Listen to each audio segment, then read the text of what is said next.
सकालावे रे माता चारी जुग मांजा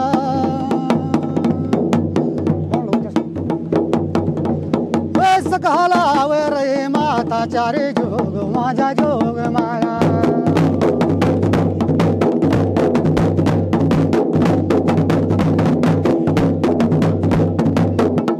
ये सकालावे काली सीला हो सकालावे रे माता ऊंचा काली शिला योग माया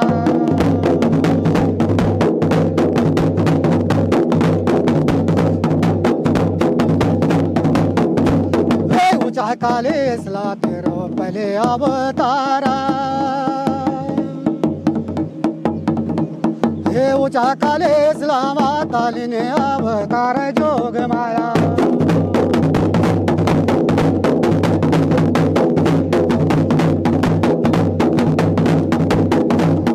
ऊंचा काले शिला तेरे 660 काले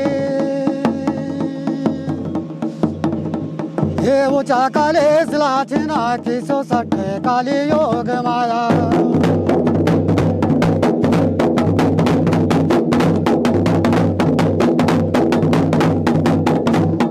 धोला गिरी आवास ऊंचा काले शिला धोला गिरे आवास ऊंचा काली शिला जोग माया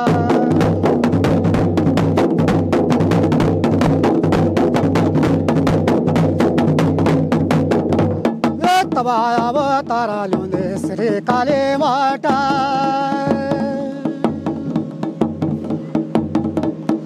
श्री काले मटा माता लुंदे अवतारा जोग माया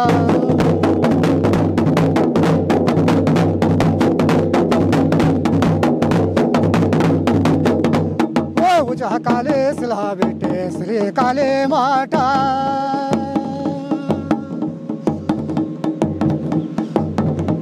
ओ जुगों का जन्म लियों दे घड़ियों का अवतारा जोग माया आज हम कालीमठ घाटी में आए हैं और एक खास जो शख्स हैं उनसे आपका परिचय कराएंगे। नमस्कार साथियों, मेरा नाम है संदीप गुसाई। कालीमठ घाटी जो है वो माँ काली के लिए प्रसिद्ध है, सिद्धपीठ है यहाँ पे। लेकिन एक और चीज़ है इस कालीमठ घाटी या कालीमठ गांव की। ये कालीमठ गांव जो है, यहाँ पर माँ काली के दास रहते हैं, सेवक रहते हैं, जो सालों से उनकी जो भजन है या फिर जो ढोल और दमोह के रूप में उनकी जो आराधना करते हैं। तो उत्तराखंड का राज्य लोक वाद्य यंत्र है ढोल और दमोह। देश के कई राज्यों में ढोल अलग अलग उसकी डिज़ाइन होती है, पर यहाँ ये डिज़ाइन है, ये ढोल है। इसके बारे में और भी जानकारी आपको देंगे। और वो दमोह है। तो किसी भी मांगलिक कार्यों में जैसे मांगल गीतों से शुरुआत होती है, उसी तरीके से कोई भी शुभ कार्य हो बिना ढोल दमोह के वो स्टार्ट नहीं होता है। यहाँ तक कि जब मांगल गीतों की भी शुरुआत होती है, उससे पहले ढोल और दमोह बजते हैं।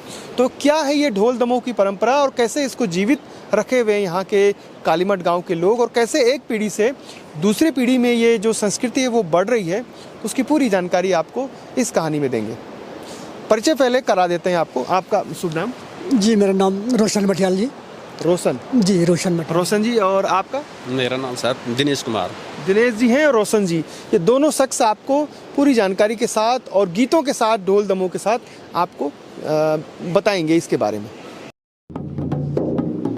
हो जागा तारन तो वेगा राजा त्यो चिबा गोड़े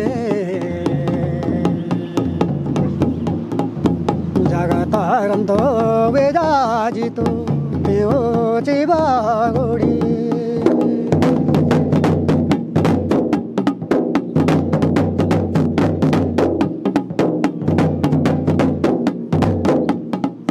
त्यो चिबा गोड़े राजा जीते सिंगा त्यो चिबा गोड़े रौंदा राजा जीते सिंगा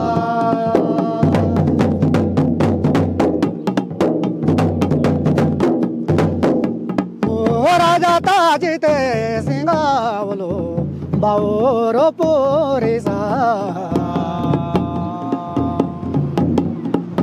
राजा जी ते सिंगावलो बावरो पोरेसा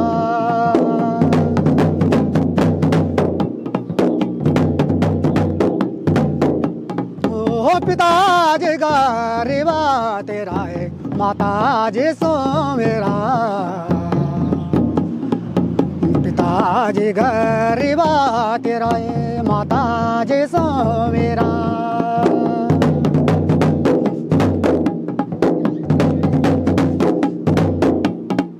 बड़ा जी वो छपा तेरा है दादाजी को हेरा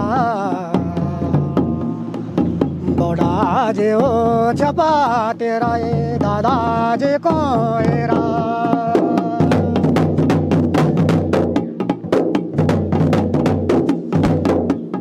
ओ गरीबा को बेटा वेगे माधो उदय माधो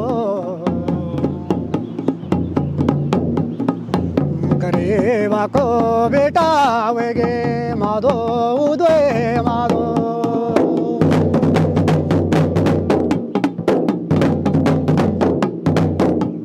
ओ गाड़ो के गाटोड़े तेरे धारो के मारोड़े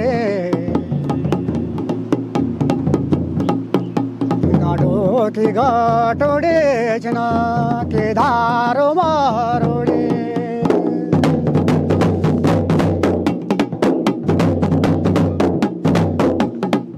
रिंगा दे डांडिया दे जना फिर दाछा तरा रिंगा दे डांडिया ले जी तो फिर दाछा तरा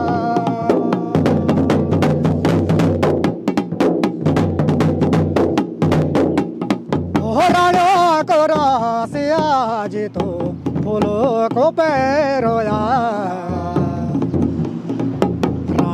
करो से आवलो फूलों को पैरोया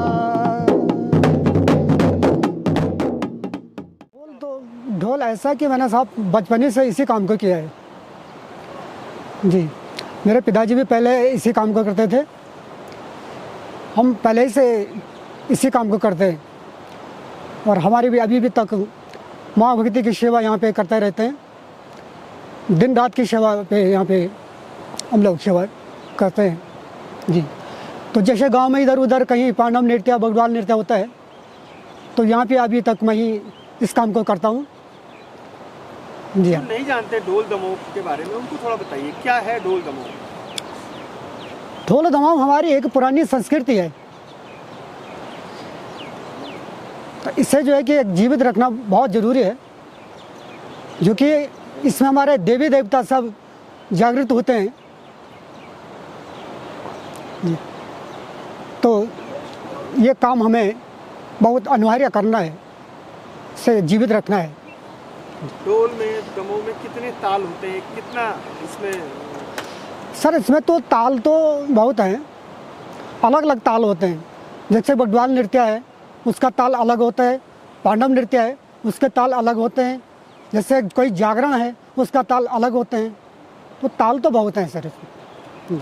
आप सभी बजा लेते हैं? हाँ, तो पूरे ताल जो भी जहाँ पे जो कहीं जागरण हो या कहीं बारात पार्टी शादी जो भी हो तो वो सारे बाजे जो हैं सब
जो ढोल और दमोह उत्तराखंड का राज्य लोकवाद्य यंत्र है, उसको बजाने की अलग अलग तरीके होते हैं, जिससे पता चलता है। जैसे कालीमठ जो मंदिर है उसमें अगर पूजा हो रही है तो उस समय का जो उसका स्वर होगा वो अलग होगा, बजाने की जो शैली होगी। उस जैसे ही भोग लग रहा है या परिक्रमा हो रही है या जो अलग अलग आरती हो रही है, तो उस समय लोगों को पता चल जाता है कि आरती हो रही है। वो केवल ऐसे कि वो बहुत दूर भी हैं लोग, तब भी वो ढोल दमोह की आवाज़ सुनकर ये पता लगा लेते हैं कि आरती का समय हो गया, आरती हो रही है। ऐसे ही शादी में जैसे बारात चढ़ाई में चढ़ रही है तो उसकी जो तान होगी, उसका जो स्वर होगा वो अलग होगा। अगर बारात उतर रही है तो अलग होगा, बारात अगर निकलने वाली है घर से तो वो अलग होगा, मंगल स्नान है तो अलग होगा, बारात अगर पहुंच गई है तो वो जो तान और स्वर होता है वो अलग होता है।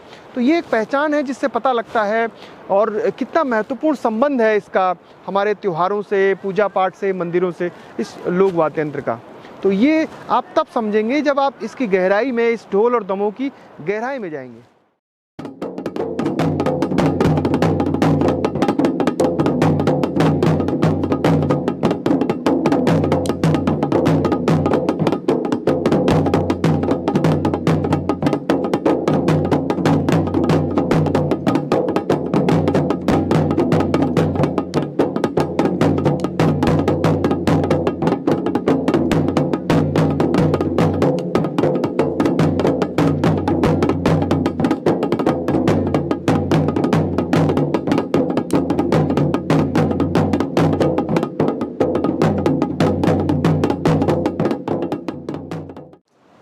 देखो सर, यहाँ पे बहुत सारे बच्चों को मैंने सिखाया है।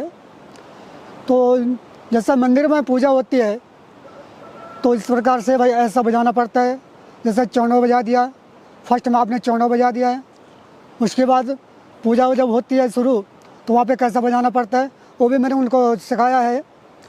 जैसे मंदिर में परिक्रमा होती है तो उस हिसाब से मैंने कहा यहाँ पे ऐसा बाजा बजता है कि इस प्रकार से परिक्रमा में ऐसी बाजा बजता है। अच्छा, जैसा कहीं भगवान नृत्य हो रहा है तो उसमें उस प्रकार से मैंने उनको ऐसा बजाया है कि बेटा ऐसा है कि इस प्रकार से यहाँ पे ऐसा ताल और इस हिसाब से ऐसा बजाना पड़ता है। तो जैसा जिस टाइम भोग लगता है उस टाइम का बाजा कुछ उस प्रकार से वैसा है। फिर आरती है, आरती का बाजा, तो पूजा की जो भी बाजा जितने होते हैं वो मैंने इन बच्चों को यहाँ पे सिखाया है। वैसे शादी का भी अलग अलग। हाँ, तो फिर जैसा शादी का मंगल स्नान का बाजा है, जैसे चढ़ाई का बाजा है और अप डाउन का बाजा है और पुल में जाना है तो वो बाजा है, तो वो मैंने इनको सिखाया है। मंगल स्नान का बाजा हो गया और ये जितने भी शादी में जो है कि जो ये बाजा अलग अलग प्रकार के जो होते हैं उन बच्चों को मैंने यहाँ पे सिखाया है। थोड़ा थोड़ा भी जो पांडव नृत्य है उसमें कई बाजा होते हैं तो वो अभी उनको सिखा रहा हूँ, सीखे बच्चे कुछ। और जो भी बच्चा अभी सीखना चाहता है तो वो बच्चे स्वयं संपर्क कालीमठ में रोशन मठियाल जी से संपर्क करके और सीख सकते हैं, क्योंकि मेरी भी चॉइस है बच्चों को सिखाना, अच्छी बात है।